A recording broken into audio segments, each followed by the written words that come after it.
Industry chamber CII ने FDI cap बढ़ाने के सरकार के फैसले का स्वागत किया। सीआईआई का कहना है कि सरकार की तरफ से समय पर उठाया गया कदम है।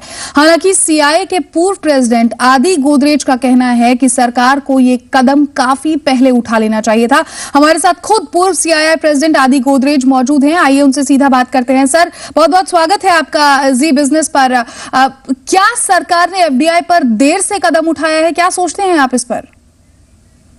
ये काफी डिसीजन जो आए हैं अगस्त लास्ट ईयर से, वो पहले से आ गए होते तो जरूर फायदा रहता था।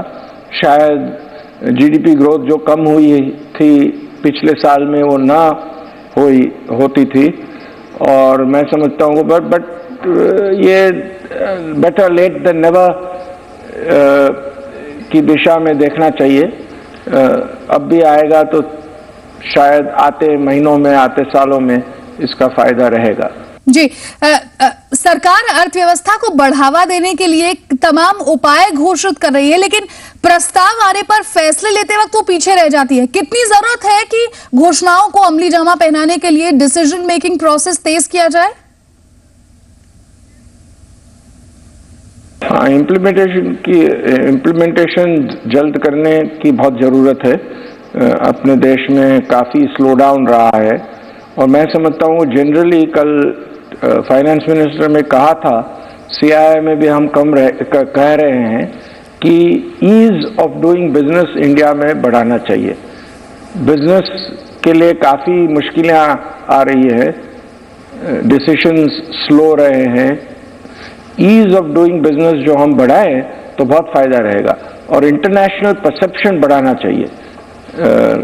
खास करके ये रेट्रोस्पेक्टिव अमेंडमेंट्स हमने लाए तब से इंटरनेशनल परसेप्शन कम हो गया है, और ये बढ़ाना चाहिए।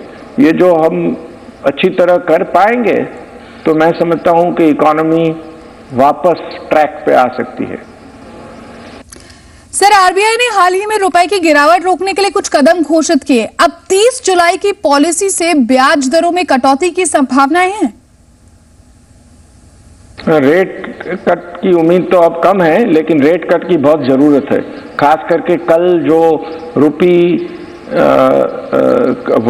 परसों जो रुपी स्ट्रेंथनिंग के लिए जो मेजर्स लिए गए हैं, उससे लिक्विडिटी कम रहेगी, इंटरेस्ट रेट्स बढ़ेंगे, और उससे इंडस्ट्रियल इन्वेस्टमेंट और कंजम्पशन जैसे कि रेजिडेंशियल हाउसिंग, ऑटोज में मुश्किलें आ रहेगी। तो मैं समझता हूं कि जल्द से जल्द ये इंटरेस्ट रेट्स कम करने की पॉलिसी आनी चाहिए, उससे फायदा रहेगा, जीडीपी ग्रोथ के लिए बहुत जरूरत है।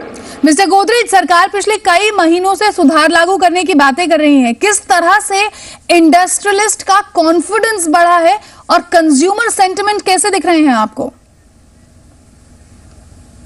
मैं समझता हूं कि ये मूव्स जो लिए गए उससे रुपी स्टेबलाइज होगा, और मैं समझता हूं कि बहुत ज़रूरत है कि रुपी 57-58 रुपीज़ टू $1 लेवल पे स्टेबलाइज हो। और मैं समझता हूं कि ये जो पॉलिसीज अनाउंस की है, खास करके गोल्ड इंपोर्ट्स रिस्ट्रिक्शन में, उससे शायद ये लेवल आ सके। जीडीपी ग्रोथ पे भी बहुत ध्यान देना चाहिए, और जो दो चीज़ों पर अच्छी तरह गवर्नमेंट और आरबीआई ध्यान देगी तो मैं समझता हूं कि वापस 1-2 साल में हम 8% ग्रोथ पाथ पे आ सकेंगे। जी, बहुत बहुत शुक्रिया आदि गोदरेज आपका इस बातचीत को हमसे करने के लिए। बहुत बहुत शुक्रिया। आगे बढ़ते हैं तो 2G घोटाले